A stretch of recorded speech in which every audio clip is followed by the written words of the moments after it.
اعوذ باللہ من الشیطان الرجیم بسم اللہ الرحمن الرحیم۔ محرم ہونے کے بعد اگر خدا نخواستہ جو چیزیں حرام ہیں ان میں سے کوئی حرام ہم سرزد ہو جاتا ہے، یعنی اس حرام کام کو انسان محرم جو ہے وہ انجام دیتا ہے، تو کفارہ کن کن چیزوں پر اور کیا کفارہ ہے وہ آپ ڈیٹیل سن لیجئے۔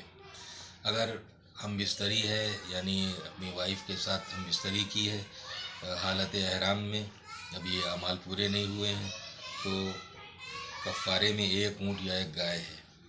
اس کے بعد جو دوسری چیز آتی ہے وہ عورت کو کس کرنا، بوسہ لینا۔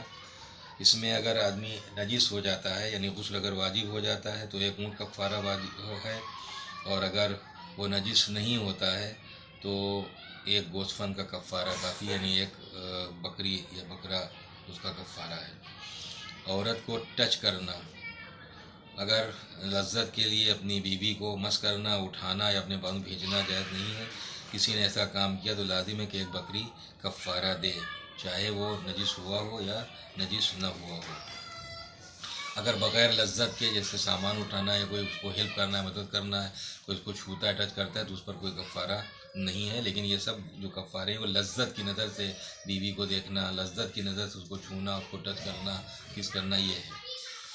اسی طریقے سے عورت کو اگر لذت کی نظر سے دیکھنا اور چھیڑ چھاڑ کرنا ہے تو اگر نجس ہو جاتا ہے تو ایک اونٹ کفارہ دے، اور اونٹ نہ دے سکتا ہو تو بکری دے۔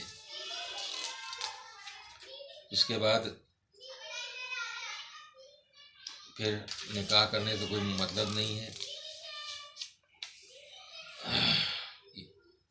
اگر محرم جان بوجھ کر کوئی خوشبودار چیز کھائے یا ایسے کپڑے پہنے جس میں خوشبو کا اثر باقی ہو، محرم کا بدبو کی وجہ سے اپنی ناک کو بند کر رکھنا حرام ہے۔ اگر کہیں آپ حالت احرام میں ہیں اور بدبو پھیلی ہوئی ہے تو آپ وہاں سے تیزی سے گزر تو سکتے ہیں، لیکن اپنی ناک کو بند نہیں کر سکتے۔ مرد کے لیے جو سلا ہوا لباس ہے تو اس میں بھی وہی ایک بکری کفارے کے طور پر ہے۔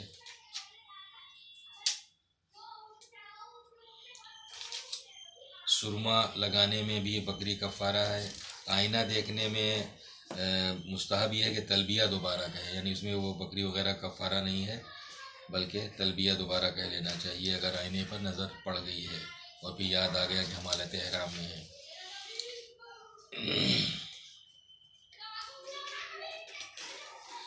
اسی طریقے سے مردوں کے لیے بوٹ یا موزے پہننا، تو اس میں بھی فرماتے ہیں کہ اس میں بھی کفارہ ہے۔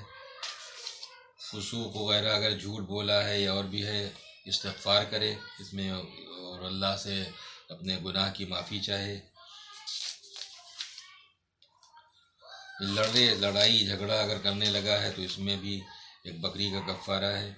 جسم کی جوئیں وغیرہ مارنی ہے، کوئی اگر کیڑا مر گیا ہے ہاتھ سے یا کچھ ہو گیا ہے، کوئی چیز بیٹھی ہے اپنے ہاتھ سے مار دیا، تو اس کے لیے ایک مٹھی کھانا کسی کو کفارے کے طور پر دینا ہے۔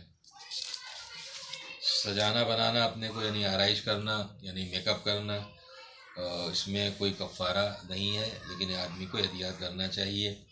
اگر واقعاً تیل لگا لیا ہے، پورے جسم مالش کر لی ہے یا سر میں تیل لگا لیا ہے تو ایک بکری کفارہ ہے۔ بدن کے اگر بال صاف کیے ہیں تو پھر کفارہ ایک بکری ہے۔ مردوں کے لیے اگر سر ڈھانپنا تو اس میں بھی بکری کا کفارہ ہے، اگر عورت نے چہرہ چھپا لیا ہے تو بہتر یہ کہ کفارہ ایک بکری کا دے۔ سائے میں اگر مرد چل رہا ہے تب بھی اس کو کفارہ دینا ہے۔